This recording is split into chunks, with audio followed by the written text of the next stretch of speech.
అందరికీ నమస్కారం. చాలా బాధగా అనిపిస్తుందండి. ఏడవలేక నవ్వుతున్నాం. ఇది ఊహించని పరిణామం. ఈ హఠాత్ పరిణామంతో నేను దిగ్భ్రాంతికి గురయ్యాను. నోట మాట రావట్లేదు. మాట పెగలట్లేదు. కానీ గుండె రాయి చేసుకొని ఈ విషయాన్ని మీకు చెప్పాలని నేను చెప్పదలుచుకున్నాను. తెలంగాణ నవనిర్మాణ సంకల్ప సభ జనసేన సాధక్ సమ్మేళనం సభకి ప్రభుత్వం అనుమతి నిరాకరణ నిరాకరణ నిరాకరణ. తెలంగాణ ఆవిర్భావ దినోత్సవాన్ని పురస్కరించుకొని 2,000 మంది జనసేన సాధకులతో ఒక ఇండోర్ కార్యక్రమం నిర్వహణకు తెలంగాణ ప్రభుత్వం అనుమతి నిరాకరించింది. 2,000 మందితో ఇండోర్ కార్యక్రమం అంట. నేను ఇంకా పెద్ద బహిరంగ సభ అనుకున్నా. తెలంగాణ రాష్ట్ర నాయకులు, తెలంగాణ రాష్ట్రానికి చెందిన జనసేన క్రియాశీలక కార్యకర్తలతో రాష్ట్ర ఆవిర్భావ దినోత్సవం నాడు పార్టీ భవిష్యత్ కార్యాచరణ, రాష్ట్ర అభివృద్ధిలో జనసేన పోషించాల్సిన పాత్ర, జనసేన పార్టీ బలోపేతానికి సంబంధించి పార్టీ శ్రేణులకు దిశానిర్దేశం చేసుకునే కార్యక్రమానికి అనుమతి నిరాకరించడం అర్ధరహితం అర్ధరహితం అర్ధరహితం. ప్రొఫెసర్ కె నాగేశ్వర్ గారి వ్యాఖ్యలను ఆయనే ఉపసంహరించుకున్నారు. ఆంధ్రప్రదేశ్ ప్రభుత్వం తరపున కూడా చర్యలు ఉండవని పవన్ కళ్యాణ్ గారు ప్రజాముఖంగానే తెలిపారు. అంటే ఇంకా సరే చెప్తా ఉండండి. గచ్చిబౌలి సంధ్యా కన్వెన్షన్ హాల్లో నిత్యం ఎన్నో సాంస్కృతిక, రాజకీయ, కార్పొరేట్ కంపెనీల సమావేశాలు జరుగుతూనే ఉంటాయి. అప్పుడు ఎప్పుడూ రాని పార్కింగ్ సమస్య జనసేన పార్టీ కార్యక్రమానికి అడ్డంకిగా చూపి నిరాకరించడం సహేతుకం కాదు అని చెప్పేసి జనసేన పార్టీ వాళ్ళ అఫీషియల్ ఎక్స్ పేజ్లో రాసుకున్నారండి. నాకైతే ఇంకా చాలా అనీజీగా ఉందండి. ఈ వార్త నాకు మధ్యాహ్నం భోంచేసేటప్పుడు నాకు తెలిసింది. నేను భోజనం మానేశాను. కేవలం మంచినీళ్ళు తాగి నాకు నేనే సమాధానం చెప్పుకున్నాను. అంటే పవన్ కళ్యాణ్ లాగా 11 రోజులు భోజనం మానేసేంత బాధ లేదు, కానీ బాధే కదండి. సెంటీమీటర్లు, మిల్లీమీటర్లు, గ్రాములు, కిలోగ్రాముల్లో బాధని కొలవలేము కదా.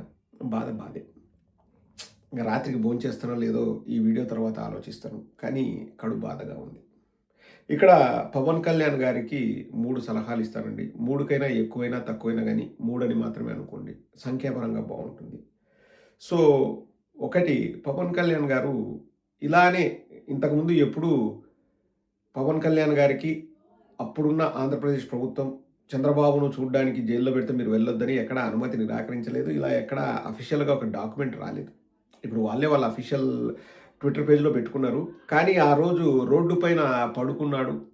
నేను పవన్ కళ్యాణ్ గారికి సూచించేది ఏంటంటే, పవన్ కళ్యాణ్ గారు ఆ రోజు మీరు బాబు కోసం రోడ్డు పైన పడుకున్నారు, ఈరోజు అనుమతి నిరాకరిస్తే తెలంగాణ వాళ్ళ కోసం పండరా రోడ్డు పైన అని చెప్పేసి తెలంగాణ వాళ్ళు అనుకునే అవకాశం ఉంది. కాబట్టి నా సలహా ఏంటంటే, ఒకటి, రోడ్డు పైన మీరు పడుకోండి, వీలైతే దొర్లండి.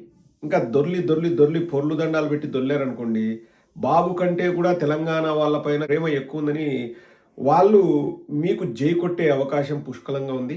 మైలేజ్ కూడా బాగా వస్తుంది. సో నా ఫస్ట్ సలహా ఏంటంటే, మీరు రోడ్డు పైన పడుకోండి.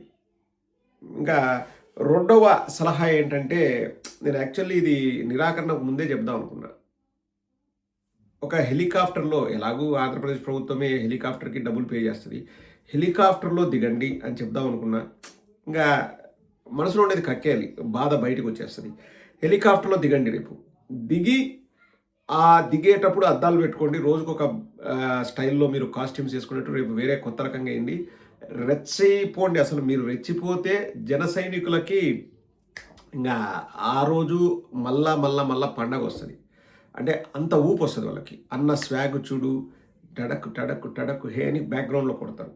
సో రేపు మీరు హెలికాప్టర్లో చక్కర్లు కొడుతూ పర్మిషన్ ఇవ్వకపోయినా కానీ మనం ఏం ఫంక్షన్ హాలు, గచ్చిబౌలి సంధ్యా కన్వెన్షన్ హాల్ దగ్గర హెలిప్యాడ్ లేకపోతే రేపు అతనికి హెచ్చని రాయడం ఎంతసేపటి రాసేసి మీరు దిగేటప్పుడే మ్యూజిక్ వద్దులేండి. మ్యూజిక్ ఏముంది, మనం కావాలంటే మళ్ళీ వేసుకోవచ్చు, కానీ ఆ దిగి స్వాగ్ చూపియండి. స్వాగ్ చూపిస్తే ఇంకా మన జన సైనికులు కళ్యాణ్ బాబు కల్టు చూపిస్తాం, సొట్టలు పడిన బిందెలకు మాటలు వేస్తామని ఉన్నట్టు కళ్యాణ్ బాబు కల్టు చూపిస్తామని ఇంకా మనం స్వాగ్ లేపుకోవచ్చు. ఇక మూడవది, తెలంగాణ వాళ్ళకు చెప్తున్నా. ఎవరికి? తెలంగాణ ప్రభుత్వ పెద్దలకి, లేకపోతే ఇతర పార్టీ వాళ్ళకి. పొన్నం ప్రభాకర్ దారుణంగా తిట్టాడు. గూట్లో రాయి తీయలేనోడు ఏట్లో తీస్తాడా అని తిట్టాడు. కవిత గారేమో మూతి పళ్ళు రాలుతాయని చెప్పారు. సో ఇట్లా తెలంగాణలోని ప్రతి ఒక్కరూ పాపం పవన్ కళ్యాణ్‌ని ఆడిపోసుకుంటారు. ఇక్కడ నేను ఒక సూటి ప్రశ్న తెలంగాణ వాళ్ళకి. ఇదే నా మూడో పాయింట్. ఏమబ్బా! ఏమి పవన్ కళ్యాణ్ సభ పెట్టుకుంటే మీకేం ప్రాబ్లమ్? ఏం చేస్తా అనుకుంటున్నాడు పవన్ కళ్యాణ్? ఏం చేస్తా అనుకుంటున్నాడు? పాపం ఏం చేస్తాడు పవన్ కళ్యాణ్? మహా అయితే మీతో పొత్తు పెట్టుకుంటాడు అబ్బాయి. మహా అయితే పొత్తు పెట్టుకుంటాడు మీతో. అంతకంటే ఏం చేస్తాడు పవన్ కళ్యాణ్? అహా! ఏదో పవన్ కళ్యాణ్‌కు అనవసరంగా మీరు మైలేజ్ ఇస్తున్నారేమో అనిపిస్తుంది. ఏం చేస్తాడు మహా అయితే? పొత్తు పెట్టుకుంటాడు. ఇంగా ఇంగా ఆ మాత్రం గూడా మీరు అర్థం చేసుకోకపోతే ఎట్లా? ఆ అబ్బాయి ఏమన్నా సొంతంగా ఎక్కడ పోటీ చేస్తాడు? ఎక్కడ చేయడు. జీవితంలో సొంతంగా పోటీ చేయడు. పొత్తు పెట్టుకుంటాడు. అర్థం చేసుకుంటారా స్వామి అంటే, ఇంక మళ్ళా మా పవన్ కళ్యాణ్ అన్నయ్యకి అనుమతి నిరాకరిస్తారంట. ఇవన్నీ ఒక ఎత్తు. నాకు ఇందాక ఒక తెలుగుదేశం సోదరుడు కాల్ చేసి, నా ఫ్రెండే, "కాదండి, నేను విన్నది నిజమేనా" అన్నాడు. "నువ్వు ఏం విన్నావు? ఏది నిజమని" అడిగా.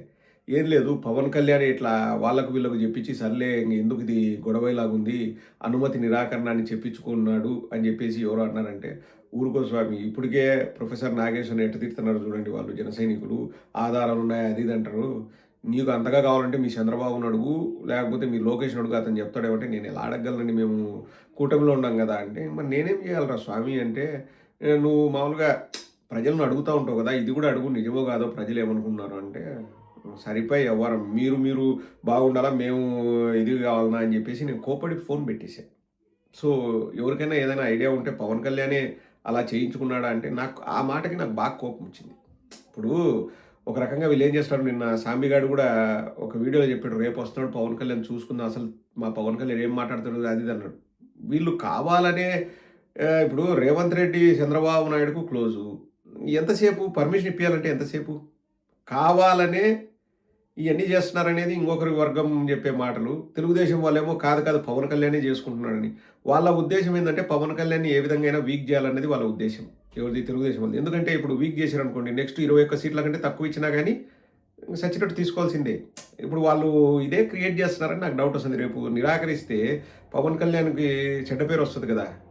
ఏంది సభ కూడా పెట్టుకోలేవా అని. సో, రేపొద్దున ఇవన్నీ కూడా యాడ్ చేసేసి, "చూడు నువ్వు సభ కూడా పెట్టుకోలేకపోయినావు తెలంగాణలో, నీకు పవర్ తగ్గిపోయింది. రేపు ఎలక్షన్స్‌లో 29లో నీకు 15 సీట్లు ఇస్తామంటే నువ్వు తీసుకోవాల్సిందే" అని వాళ్ళు గ్రౌండ్ వర్క్ ప్రిపేర్ చేస్తున్నారనేది ఇంకొకరి మాట. ఈ ఈ కన్‌ఫ్యూజన్‌లో మామూలుగా ఒక దాంట్లో బాధతోనే నేను ఒక పూట అన్నం మానేసిన. ఇన్ని కన్‌ఫ్యూజన్ ఉంటే ఇంక నేనేం చేయాలండి? చాలా బాధగా ఉంది. మీరు కూడా బాధపడండి. రేపు సభ క్యాన్సెల్ చేయడం తీవ్రంగా నేను ఖండిస్తున్నా. ఖండాలుగా ఖండిస్తున్నా.